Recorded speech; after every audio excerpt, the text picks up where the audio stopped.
தமிழ்நாடு பார்க்கவ கழக பேரவையின் பொதுக்குழு கூட்டம் அதன் நிறுவன தலைவர் வழக்கறிஞர் ரமேஷ் தலைமையில் இன்று திருச்சி தனியார் விடுதி ஒன்றில் நடைபெற்றது.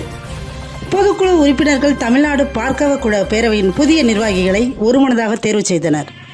மாநில பொதுச் செயலாளராக ஜீசஸ் ராஜா, மாநில இணை பொதுச் செயலாளராக செல்வமணி, மாநில இளைஞரணி செயலாளராக மதி, மாநில துணை பொதுச் செயலாளராக சகாயராஜ், தங்கமணி, DSR மூர்த்தி, ஜூடி பிரான்சிஸ், கதிர்வேல், ஞானப்பிரகாசம், சிவசாமி ஆகியோரும், திருச்சி மாவட்ட தலைவராக ஆறுமுகம், திருச்சி மாவட்ட செயலாளராக VSR சக்திவேல், திருச்சி மாநகர மாவட்ட தலைவர் ஆறுமுகம், திருச்சி மாவட்ட இளைஞரணி துணை செயலாளராக குமரேசன்,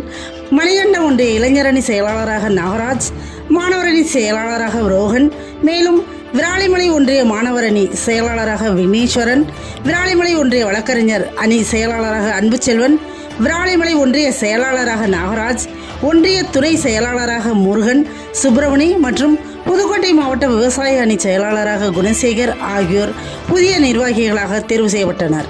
புதிய நிர்வாகிகள் தேர்வு கூட்டம் நிறைவு பெற்ற பின் அனைவரும் பெரியார் பிறந்த நாளை முன்னிட்டு திருச்சி மத்திய பேருந்து நிலையம் அருகில் உள்ள பெரியார் சிலைக்கு மாலை அணிவித்து மரியாதை செலுத்தினர்.